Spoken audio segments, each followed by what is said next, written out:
Hi guys, my name is Fabian Cancio, here for the class of Business Law 1. Today we're going to be talking about Chapter 6. So starting off with torts and crimes. A tort is a civil wrong not arising from a breach of contract, a breach of a legal duty that approximately causes harm or injury to another.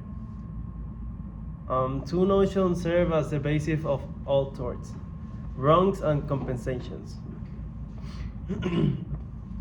Damages available in tort actions. Plaintiffs seek various remedies or damages in tort actions. Damages. The damages are a monetary award sought as a remedy for a breach of contract, a tortious act. Compensatory damages. So the compensatory damages is a money award equivalent to the actual value of injuries or damages sustained by the aggrieved party. So now breaking down the damages. So there is a special damage and general damage. The special damage is the amount awarded to compensate the plaintiff, and the general damage is the amount awarded to compensate individuals. The punitive damages. So punitive damages is a money damage that may be awarded to a plaintiff to punish the defendant and deter future similar conduct. Legislative caps on damages. So a state law may limit the amount of damages, both the punitive and general, that can be awarded to the plaintiff. Now talking about the intentional tort. So intentional tort is a wrongful act knowingly committed. A tortfeasor is the one who commits a tort. And a transfer intent is a legal principle under which a person who intends to harm one individual but intentionally harms a different individual can be liable to the second victim for an intentional tort. An assault. So an assault is any word or action intended to make another person fearful and immediate physical harm. Now we're going to be talking about battery. So battery is the privileged intentional touching of another. The outrageous conduct. So court in most jurisdictions are wary of emotional distress claims and confine them to situations involving truly outrageous behaviors. Now talking about defamation. So defamation is any published or publicly spoken false statement that causes injury to another's good name, reputation, or character. Like the libel. The libel is defamation in writing or in some other forms. The slander is defamation in oral form. Now talking about the state of fact requirement. So making a negative statement about another person is not defamation unless the statement is false and represents something as a fact rather than opinion. The publication requirement. So the defamatory statement must have been communicated all the time, either intentionally or accidentally, to a person other than the defamed party. Now talking about damages for slander. The plaintiff must show special damages that the slanderous statement caused them to suffer actual economic or monetary losses. So I'm talking about slander per se.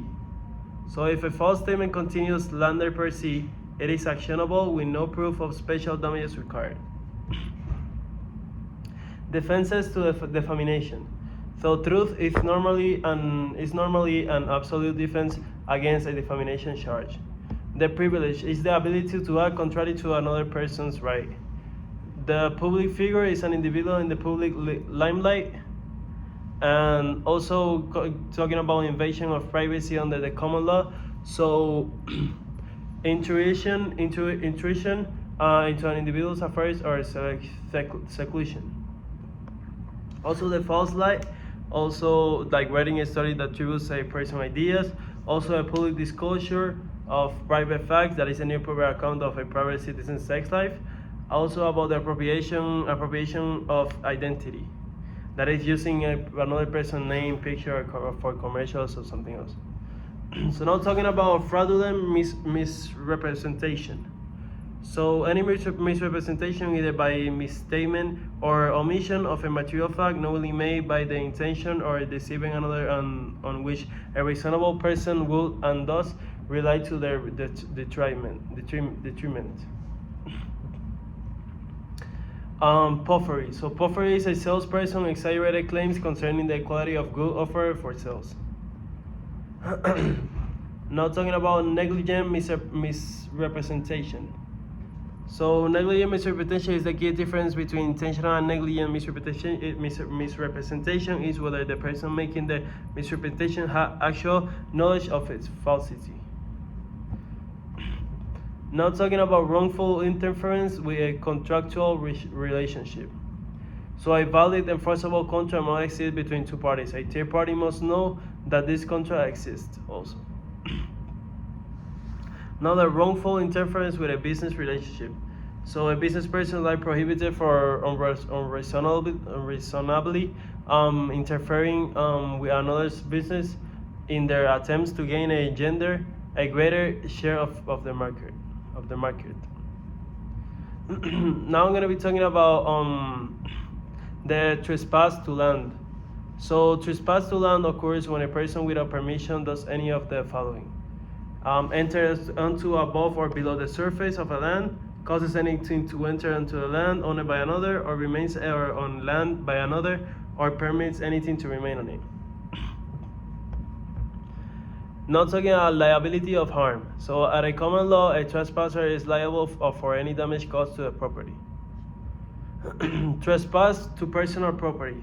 So the unlawful taking or harming of another person or property, interference with another's right to the exclusive possession of their personal property. Talking about conversion here, the wrongful taking, using, or retaining possession of personal property that belongs to another. The intention. The intention is the good intention are not a defense against conversions. Disparagement of property. So disparagement of property is an economical, injurious, false statement made about another's product or property, a general term for torts that are more specifically referred to as a slander of quality or a slander of title. So negligence.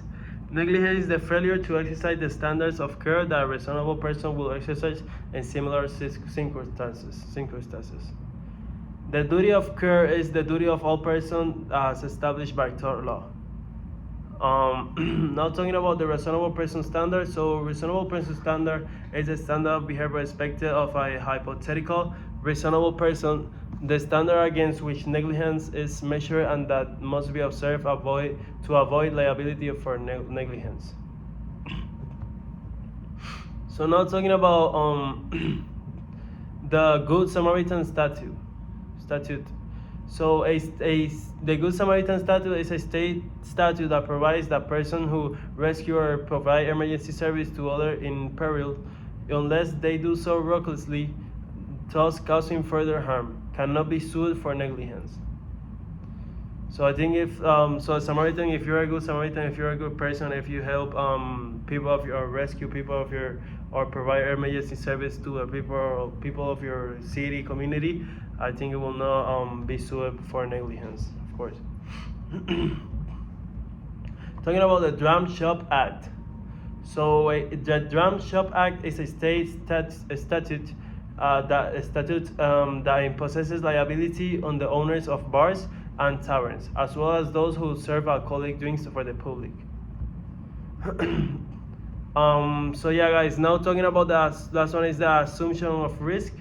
So it's a defense against negligence that can be used when the plaintiff was aware of the danger and voluntarily assumed the risk of injury from that danger.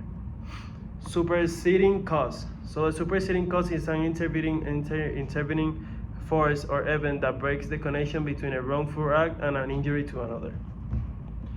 The contributory negligence is a theory in tort law under which complaining parties own negligence contributed to or caused their injuries. So yeah, guys, this is more about chapter 6. Also, we have the last one here that is comparative negligence.